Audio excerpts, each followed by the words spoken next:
Hi, and welcome to the Vet Story Podcast, home to the most outrageous stories told in VetMed. It's raw, it's unfiltered, unscripted, unedited, just raw, off-the-cuff stories.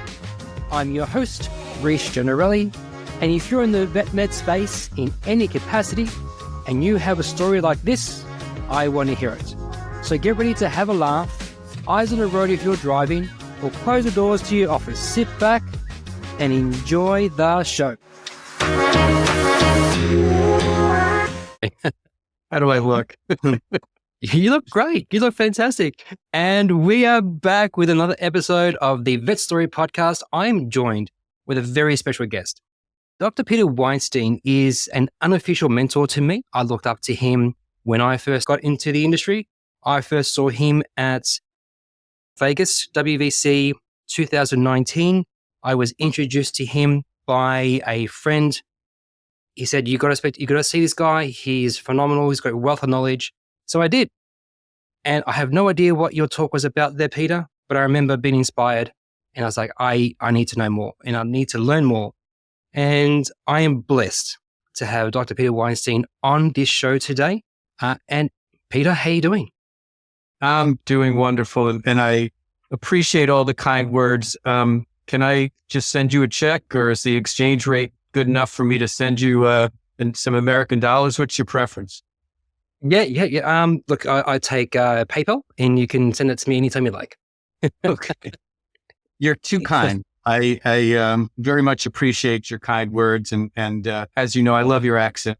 Or maybe I'm the one with the accent. Well, no, my accent is very dumbed down because when I first came to Canada, everyone could not understand me. It took ages for my message to come across. So I learned how to speak a Canadian. And when I go back home, it takes maybe 5-10 minutes for me to change back to my true Aussie accent because you're surrounded by that talk, that personality. So as I said, it takes me a little bit to get back into it. But for you guys, it just took forever. So I was like, I need to change. Dude, go back to your Aussie accent. You know, as you know, my daughter was in Australia for a year practicing. Daughter's a veterinarian, for those of you who don't know. And man, I just love the Aussie accent. I love the Aussie people. So I'm here for you because I love you and all your people from Australia and really enjoy visiting, vacationing. By the way, I love Canada too, because I was just in Victoria a couple of weeks ago vacationing. Not that the United States isn't a bad place, but, you know, getting to see the world is pretty cool. And it comes from a desire to learn about other people and learn about differences amongst people and have the conversations about how we all live in a common world that's, at least in the veterinary field, trying to do good for all the animals of the world. Right. You were in Victoria and you need to come and see me? You're just a ferry away. Well, I didn't. We flew in directly to Victoria. And it was a vacation. So I was doing my best not to subject my wife to any business-related stuff. We at the Fairmont, and we went to Bouchard Gardens, and we walked around, and we just did a total chill. I get as much off the grid as I possibly can. So I apologize, but I hope to come back again soon. Really love the island of Victoria. It is a great place. It is a fantastic place. Peter, we are here today because you have something that you like to talk about. Well, I'd love to talk about entrepreneurship, and I'd love to talk about independent veterinary hospital ownership. As an individual who owned my own hospital, I started it 3 years out of school as a startup, or so-called de novo, and built that up and eventually, with all transparency, sold it to a corporate consolidator or aggregator way back 20 plus years ago before we knew what aggregation was going to be.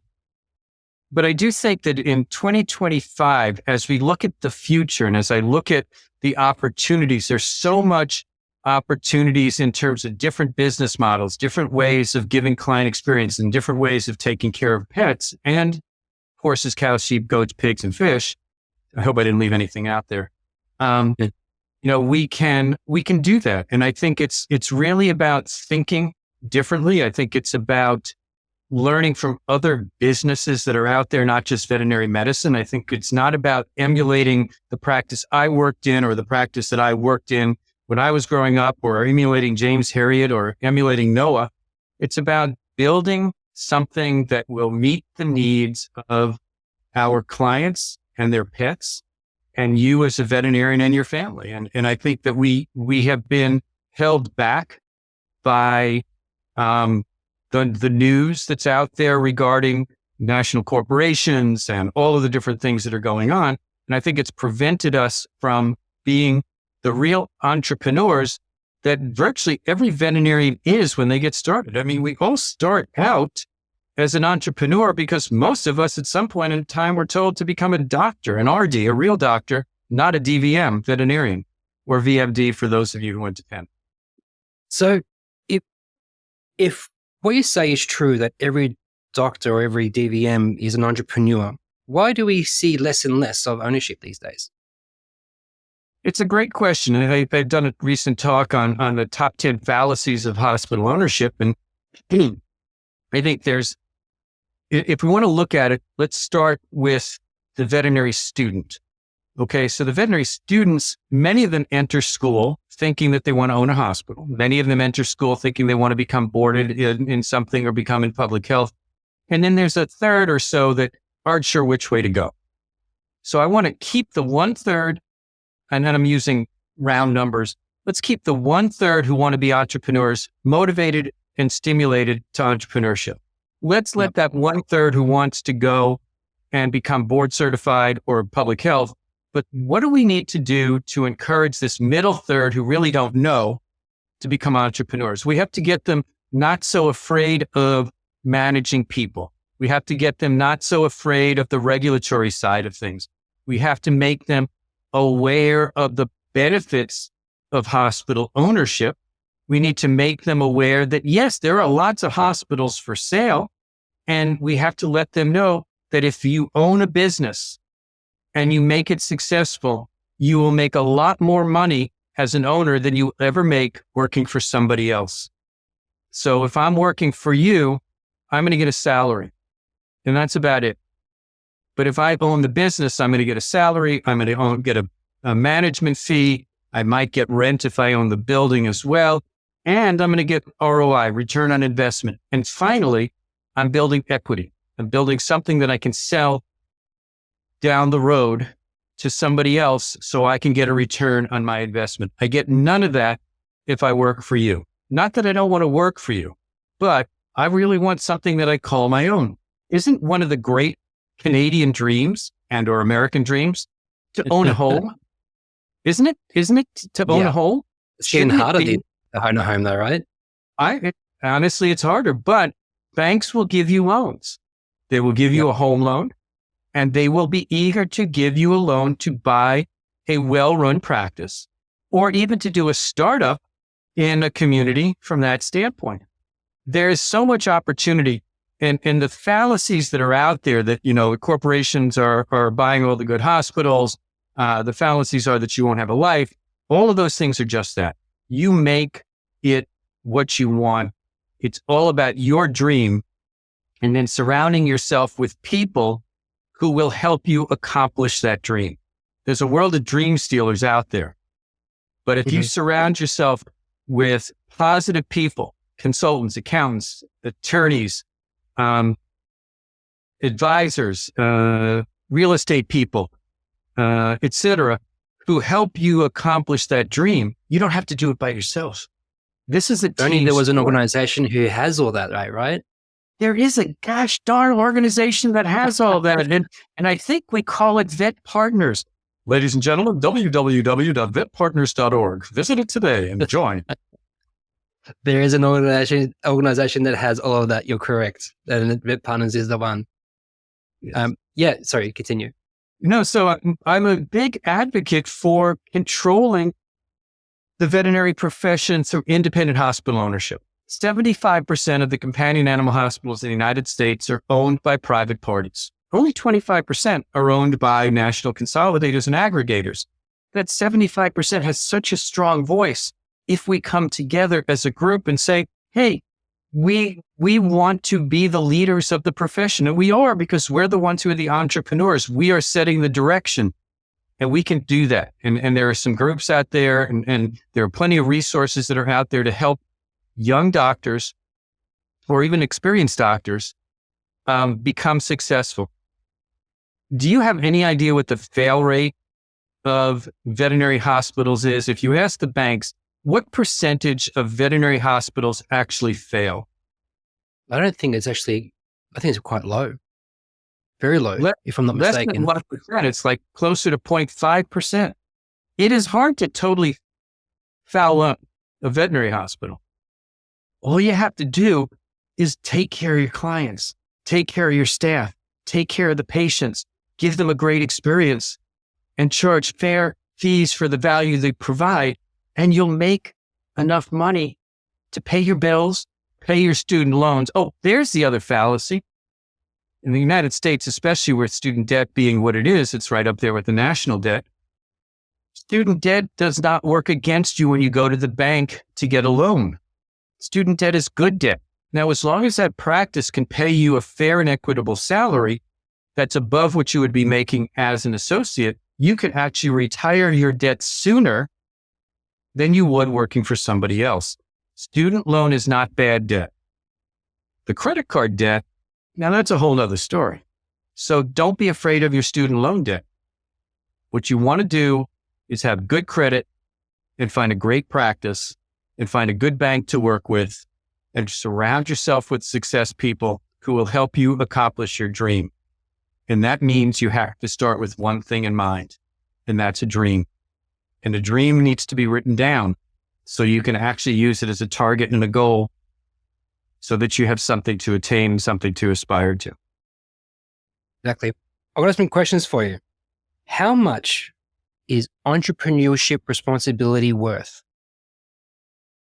How much is entrepreneurship responsibility worth? So let me see if I can interpret the question. Tell me if my interpretation is correct. So as the business owner, I have 3 hats I wear as a small business owner. The technician, which is me as the doctor. Mm-hmm. The manager, which is me making sure the work gets done correctly. And the entrepreneur, which is ultimately responsible for attaining the vision from that standpoint. So if I'm hearing you correctly, how much is that 1/3 or that percentage from an entrepreneurship worth? In a well-managed practice, all 3 hats are worn 1/3 of the time. 1/3 tech, 1/3 manage, and 1/3 entrepreneur. In the average practice, it's 80% technician, 15% manager, 5% entrepreneur. And this is based upon scientific surveys when you ask people in the room. Yep. In my opinion, it's worth 1/3. In other words, your ROI, which is your entrepreneur hat, in a well-managed practice, if you can get your ROI 20 to 25% EBITDA, that's the E part of the entrepreneur. So what is it worth? It's 20 to 25%. What would you say to those people who have the mindset, it's not the responsibility of running a business is not for me. It's just too much. I got to be there when someone calls in sick. I got to worry about taxes. I got to worry about payroll. Got to be worried about, do I have enough money to pay my people, myself? Will I take a wage?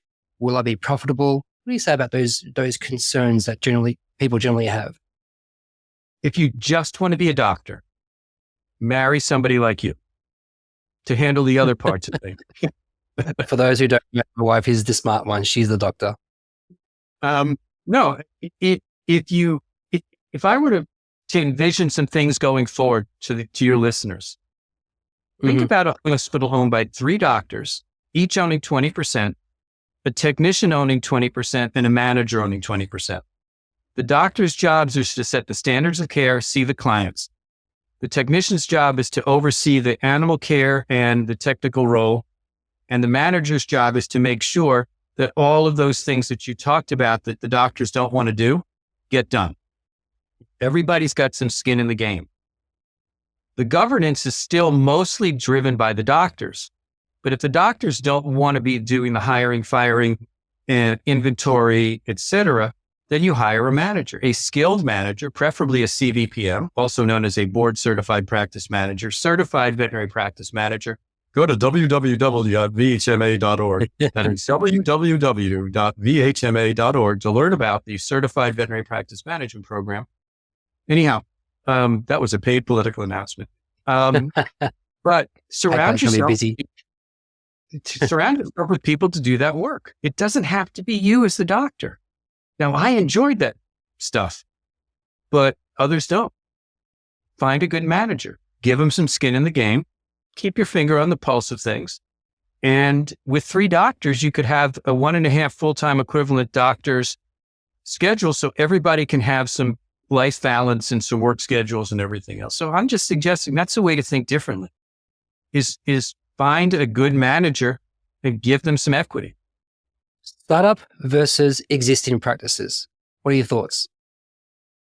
So as somebody who did a startup, I think startups are great because you can take a blank palette and paint the picture that you want. Now, that means that on day one, you have no quote unquote real clients. So you better hope that you've done some good marketing and outreach in your community so that when the hospital opens at 7 a.m., your staff has something better to do than just stand out on the street corner waving people in.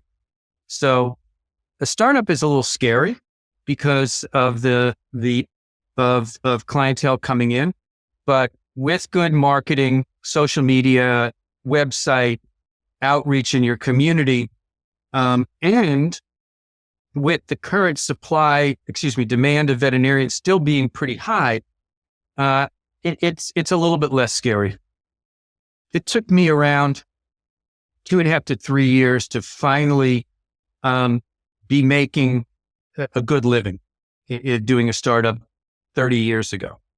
Now you can do it in 6 months to a year in a well-managed practice. And that includes paying off the debt for the startup. Buying an existing practice is great as well.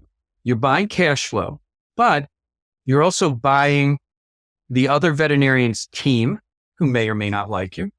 You're buying the other the other veterinarian's clients who may or may not like you.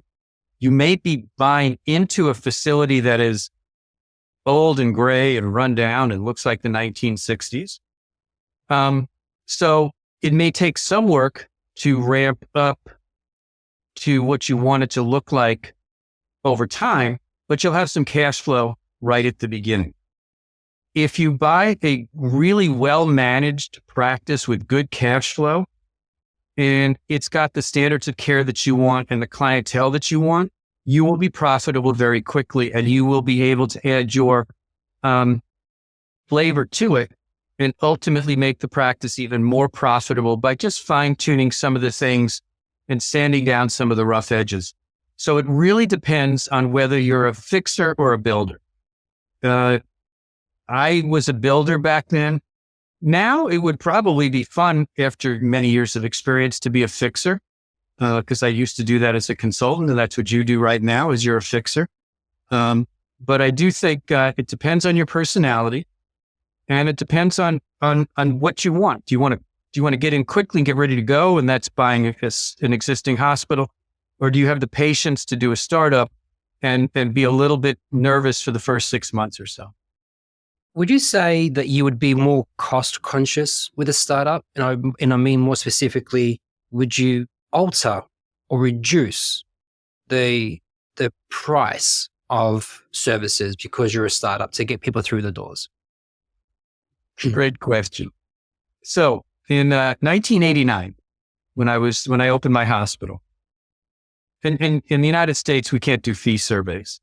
Doesn't mean you can't ask your colleagues what they're charging. You just can't do a formal fee survey. But what I joked about, and I think it's in one of my books somewhere, veterinary practice that I was working for, which was about 7 or 8 miles from where I opened my hospital, I talked to the manager and I said, so how did you decide what your office call would be? And they said, well, the going rate right now is 100 times the postage stamp. Well, the postage stamp back then was like 25 cents, US cents. And I said, okay, then I'm going to go at 27 cents because I don't want to be in the middle and I don't want to be below. I'm going to be just slightly to the right because we had a vision of delivering our mission statement was to deliver a Mayo Clinic level of care in a Nordstrom-like service environment.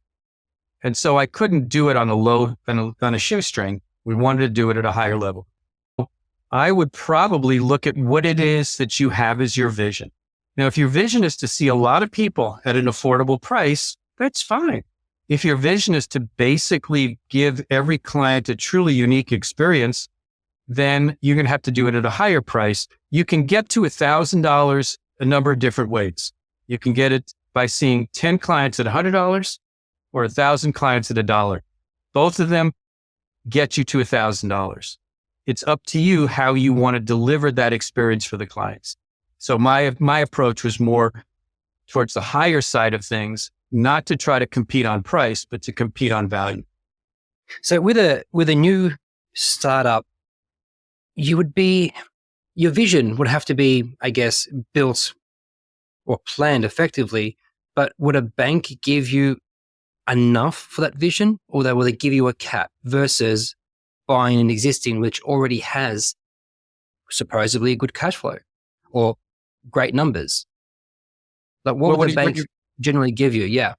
Yeah. When you're buying an existing practice, there'll be a valuation done, and there'll be an agreed upon price to pay. And if the valuation is the agreed upon price, the banks are taking into consideration cash flow, loan payback, et cetera.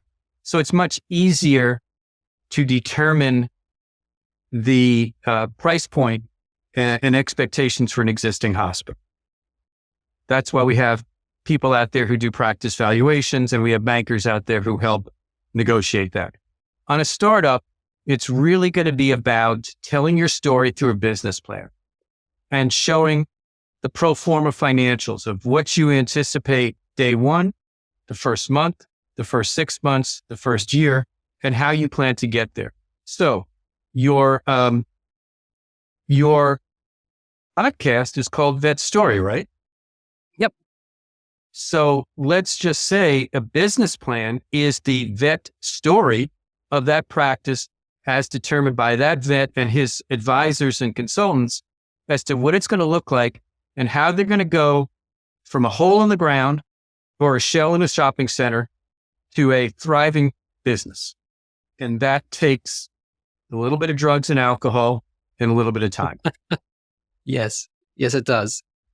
So with clients that are looking at doing a startup, I mean, I'll use a client currently. She can only get $900,000. That is an all-in, fully built, including equipment, et cetera, with some working capital. What advice would you give someone like that who's going to spend $900,000, but could potentially buy the clinic down the road who is selling for maybe $450 or even $350 for that matter, that already has cash flow? Now, I understand that the vision that she has is quite important. I also understand that she wants it to be built her way. Flow, efficiency was all part of that plan. I understand that. But we're talking about a good $600,000 that she could put towards an existing practice and eventually build out of that if her vision comes to fruition with the existing practice. What would you say to someone like that to say, hey, have you thought about this properly? A couple of things. Number one, on the existing hospital, will she also be buying the dirt, or is it just a leasehold that needs that's generating that? Because if she can get the property as well, then I would definitely look at getting the property. The same thing with the $900,000. If the $900,000 is a build out for a leasehold and the $450 is the hospital and you can get the property on top of that, I'd always go for real estate. Ladies and gentlemen, when you can own real estate, own real estate. Okay. Now, if you have in this particular case, they are just both leaseholds. Okay. So basically it's apples to apples or kumquats to kumquats. In the 450, is the 450 the revenue that the practice generated last year, or is that the appraised value? Because if the revenue generated was 300 and they want 450 for it, you're overpaying from that standpoint. Yes. From that. Now, if on the other hand, the offer is 450 in a practice that was generating 600,000, then it might be worth going in on a fixer upper and taking that delta, the difference between the 900 and the 450, and using it over time to build the practice that you're looking for, because you'll already have some cash flow, and maybe spend some money on marketing and spend some money on better team training and getting some buy-in from that standpoint. Because with the 450 hospital, you'll have some cash flow right away. Whereas in the 900,000, you'll have loans right away, but the cash flow is questionable. The interesting thing is also, what is the reputation of the practice that's for sale for 450 in the community?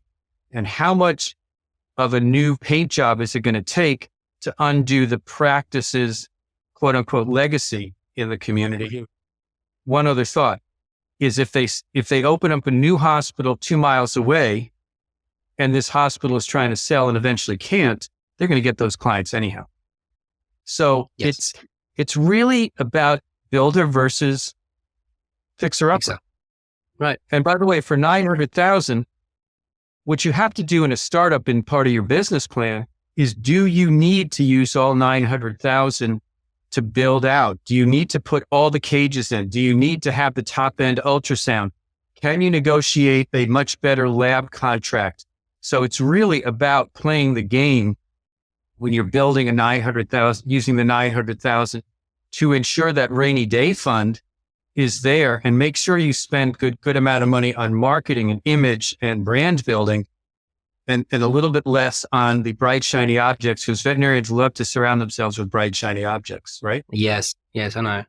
I'm a profit man. So if I find that I'm able to have profit first, then a startup, I'm more leaning towards that side. I try to consult my concerns, and whatever they choose, I work with them. But that was just my question to you, because there are a lot of people who are tossing between the two.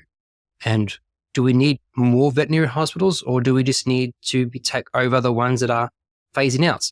That's the question. There's a lot of ones that are looking to 1 to 2 doctor practices that are looking to sell.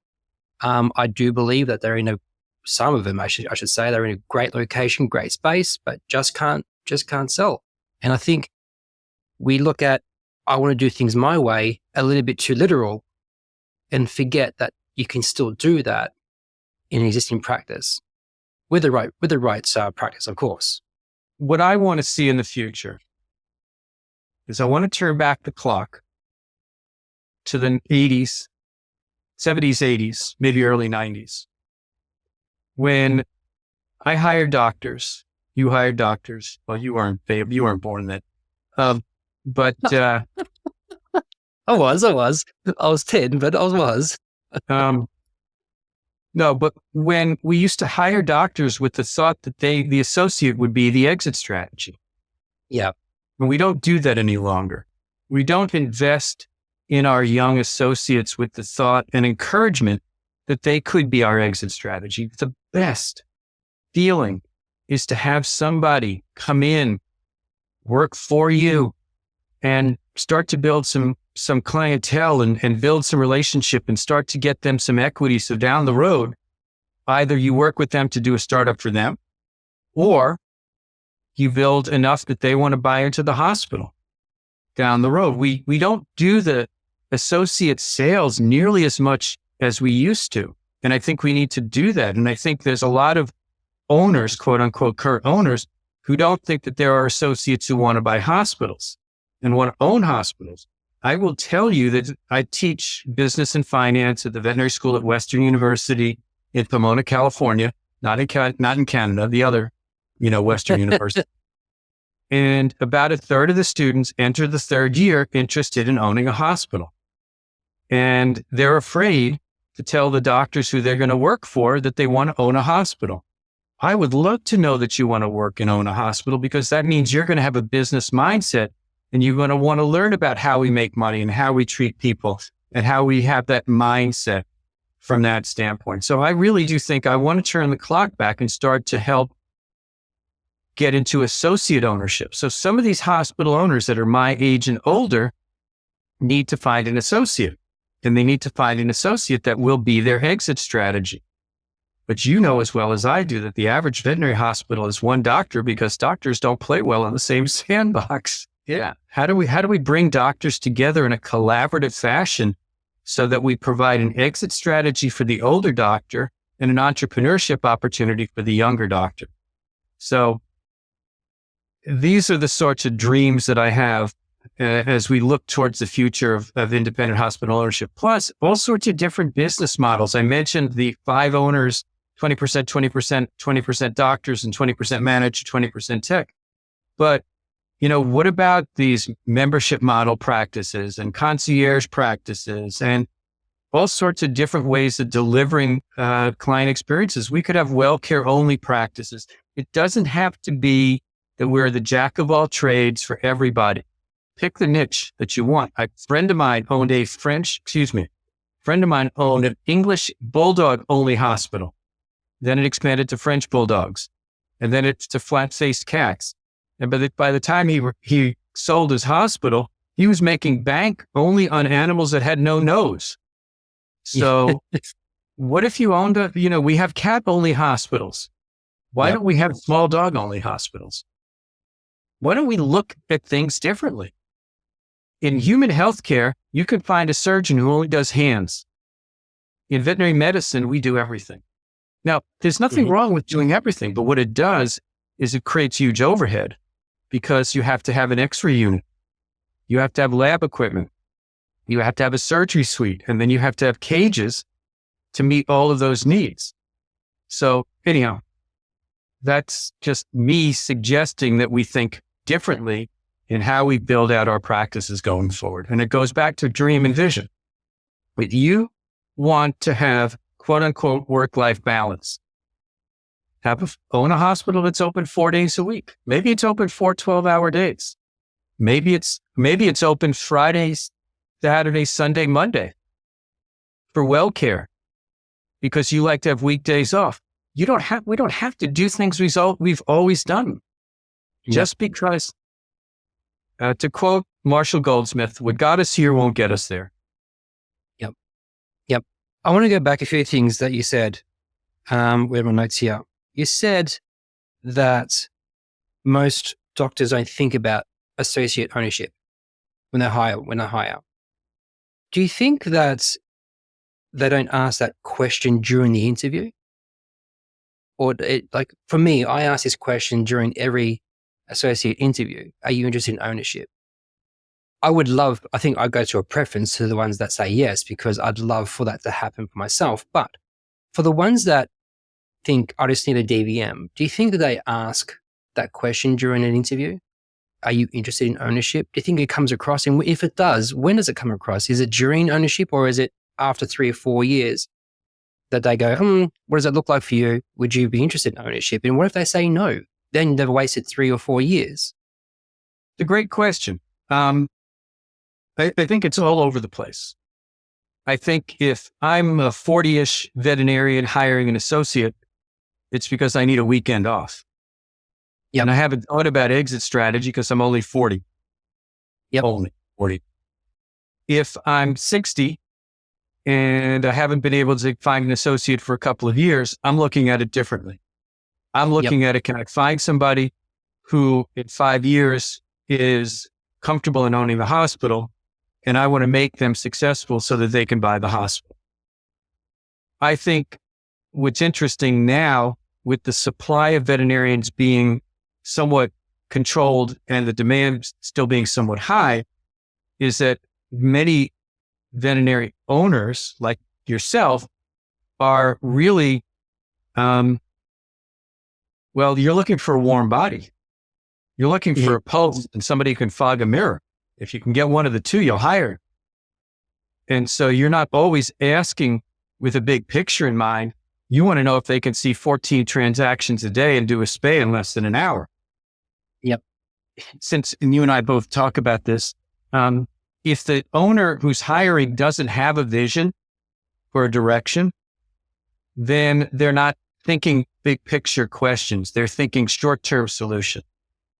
We should always be looking through the windshield and not always looking through the rearview mirror. Where do you see the that brings me to my next question. At what point do you feel that someone should be looking at an exit strategy? I have my own views, but I'll let you take it. Well, it could be 3 years into ownership because you're burned out, present company. And it could be never if you really enjoy what you're doing. I've got a colleague who's got a 4 or 5 doctor hospital. He's taking home more money than God. He works 3-4 days a week, whenever he wants to. He's got a great team of doctors. He is in no rush to stop practicing. He'd love to sell it to his associates. They're not interested. He doesn't really want to sell it to a national aggregator.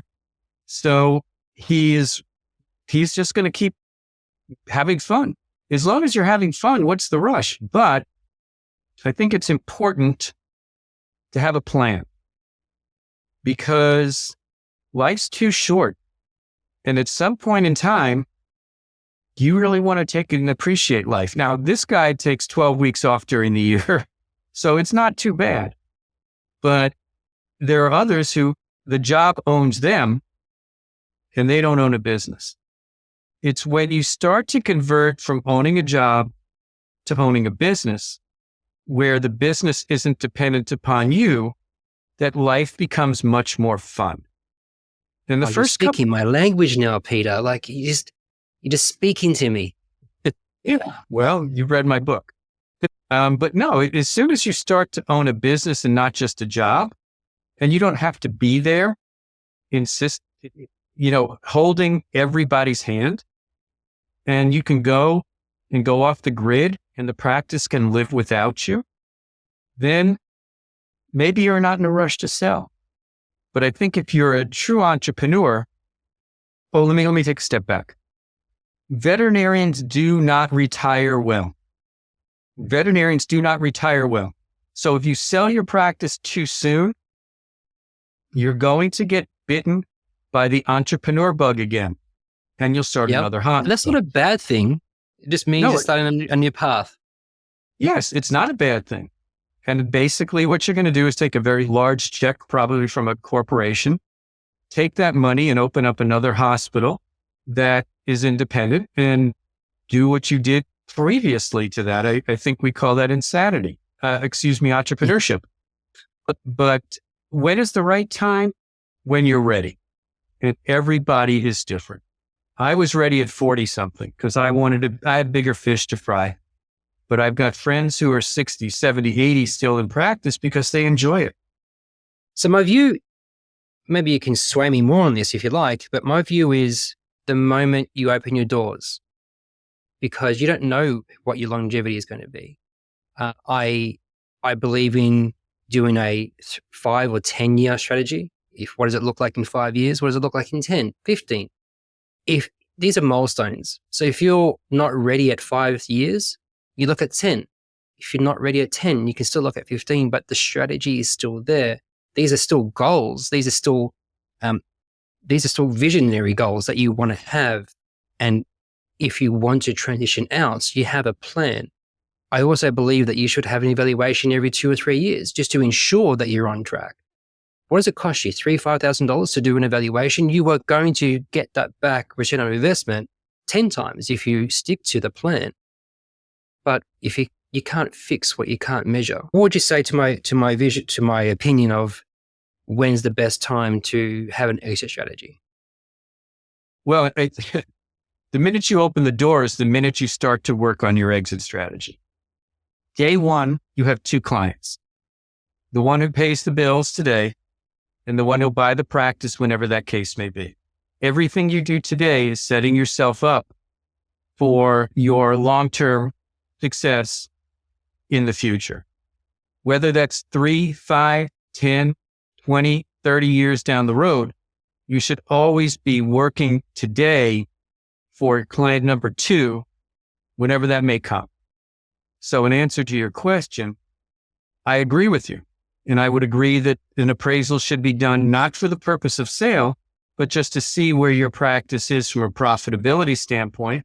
So you can, it's kind of like those executive physical exams where you go in and you get a blood test and chest x-rays, maybe a CT, and it says, well, you need to lose 5 pounds.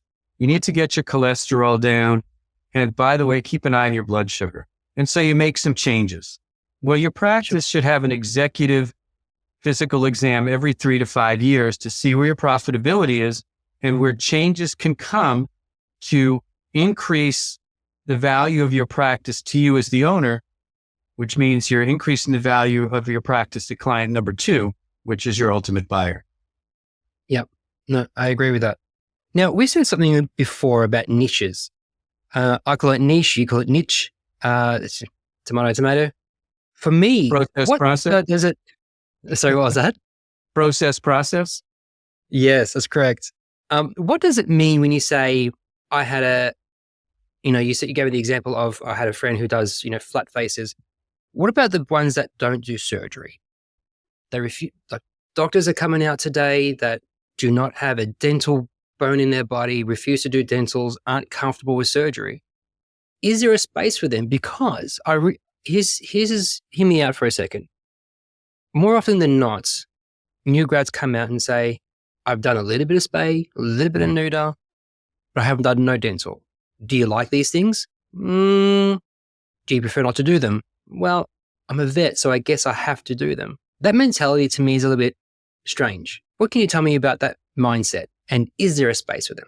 Yes, and we need to fix that, okay? I hated surgery. So as soon as I could, I hired a doctor who liked surgery. I never did surgery again.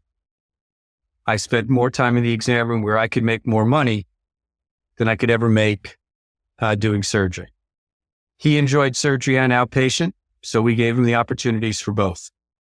I think there are business models that allow to do so, and especially if you like wellness, you can basically be the outpatient wellness doctor. And as long as clients build a reputation with you and you know how to leverage your staff so you can make more money, I could make more money in exam rooms than I could ever make in a surgery suite because I could see 2 to 3 clients an hour, maybe sometimes 4 if you leverage your nursing staff. I don't think there's a problem with being different. I think the problem is there has to be compromise between both ends. Mm-hmm. Don't change for me because I'm not going to change for you. How about if we both change to come to a compromise? Right. So that's doable. But my question going backwards is, how come we're graduating veterinary students who have that thought process in mind? Are we not giving them sufficient experience in dentistry?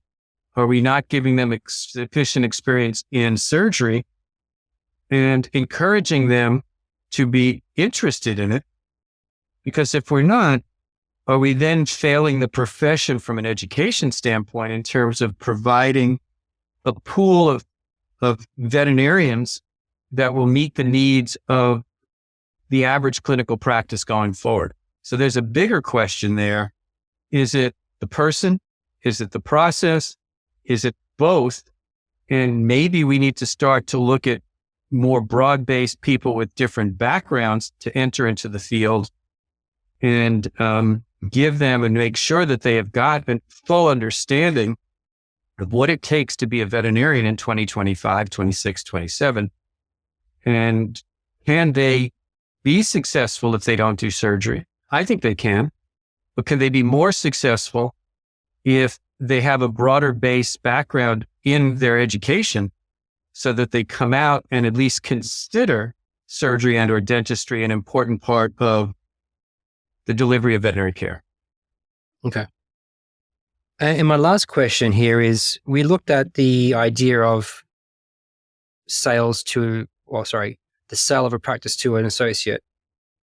What does the argument look like when we look at, do I sell to an associate or do I sell to a corp?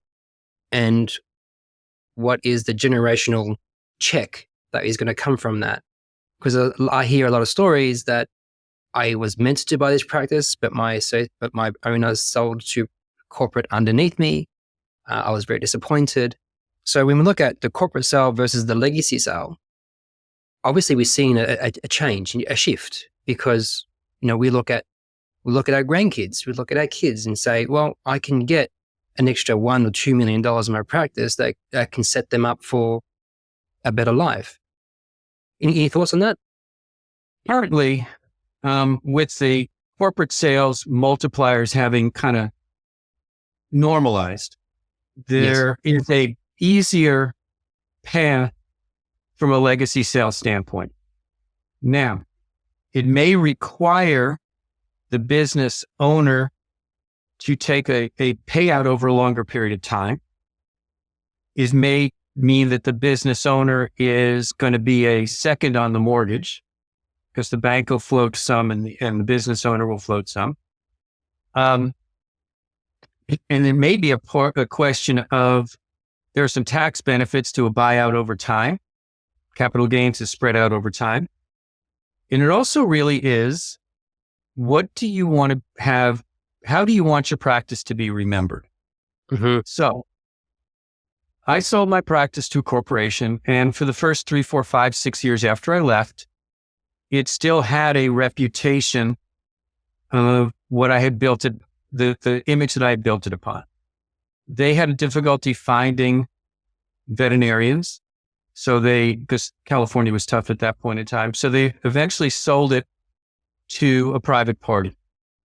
And I think at that point in time, some of the legacy went, not that it hadn't been fading. And then that private party sold it to another corporation. And so the legacy is completely gone. Right. Burns my britches. But, when you sell something, it's like sending the kid off. Once they're on their own, you lose control. But I do think many veterinarians want to keep that reputation, at least my generation. It may be a little bit different in different generations. I think there are many veterinarians who would take a reasonable sale price from an associate to keep it in the family from that standpoint. Right. And I think there are all sorts of different ways that we need to think about it. If the practice can cash flow the price that the corporation is offering, and the owner can sell it to an associate and get that money over time, because with interest, if they keep taking interest, they can get that money. It just may take 10 years instead of 10 days. Right. I think there are all sorts of different ways, and this goes back to thinking differently. Stop looking at it in just very narrow focus, and let's look at it from a big picture standpoint. If somebody's going to give me $10 million today, but I have to give them 3 years and work underneath them as the medical director and work within that framework, or somebody's going to give me $10 million. It may take me 10 years to get it, but I can leave tomorrow, or I can come in and do relief, or whatever the case be. I'm still getting $10 million. Maybe I want that second option. Think differently. That's what I'm advocating for. Think differently. Wonderful. So what we're saying here is vet ownership is not dead. God, no. Right? It's not just, is it still private versus corporate, or are we just not even touching that wheelbarrow? It is stay in your lane, find your niche, build your vision. That's what we're saying. Absolutely. And I think what I want to suggest to all of my colleagues and your wife and yourself is be a cheerleader for the veterinary profession in general, and be a huge advocate for helping keep veterinary practices independent, and helping by mentoring young doctors in the business of veterinary medicine, not just how much they produce, but have them understand payroll, have them understand efficiencies, have them understand cost of goods. And if it takes 3 catheters to go in, there's the cost for the catheter, but there's also the cost for the time, because we don't really always value the time value of money. What I'm advocating for is that we in the veterinary field, independent, corporate, whatever, is that we cheerlead the profession and help direct it in the right direction, which is what it's really always been, which is a mom and pop organization taking care of the community, patients and clients. And I think there's a great place for the corporations, and I think we can learn a lot from them. And I think they give us all an option from an exit strategy standpoint. But I think where we're at now with 25-75 is just fine with me. I just really want to keep that ratio And I want to keep that high touch feel that veterinary medicine has always been. I really still want it to be the Dales and James Harriet in 2025, but we'll do what we can with what we got. No, I hear that. I appreciate that. I think that there is a lot of still learning for that industry to happen. I still believe that we learned a lot from the corporations when they came in and took over a large quantity of multi-doctor sites. But what we learned from that, I value myself. I thought that was some things that they instituted was fantastic. I think that we learned a lot from that. It drove our industry from I want to be kind when I say this, but from the 1950s, even though we were in 2000s, and we pushed it into the digital era where now paper records still exists. And I'm sorry, guys, but you need to change that if you are. But you need to go cloud, and we need to look at more efficiency. And as much as we all hate some idea of AI, it really has helped with our records. It's helped with record keeping. It's helped with entering medical records and making sure that we're a bit more efficient in that department. And we can maybe reduce our labor because of that. But if we don't embrace that change, as you say, we still could be kept back into that 1950s. And there are some who still exist today. And again, you do you. But I also believe that we all learn something from the corporations. I don't always agree with the disdain of corp versus independent, but I think we all have a lot to learn from each other. And whether or not you're private or corporate, we are in this industry and we're all here to hopefully make a difference in our community. Yeah, it's not us versus them. No. I mean, we all veterinarians, because we're such a small profession, we really do need to be involved with having a voice in the direction in which we're heading. And I've been involved, as you know, with organized veterinary medicine for a long time. My point is that we should have a voice and that we should work collaboratively and that we should learn from each other, because if we don't stick up for our profession, who's going to? And there are great advocates out there. There are great people out there that want the best for their community, for the industry, for their colleagues. But all in all, I'm with you, Peter. I'm with you on the vetrepreneurship train or ship. I do believe that we all have it in us. I currently work with a current client who didn't believe that he was an entrepreneur. He didn't think that he could be a business owner or have a clinic because he didn't think that far ahead. But what he did want, and this was his single vision, and it still exists today. He just wants to help his community. Great. We can build on that. But that was his vision. I want to help my community. And that was fantastic.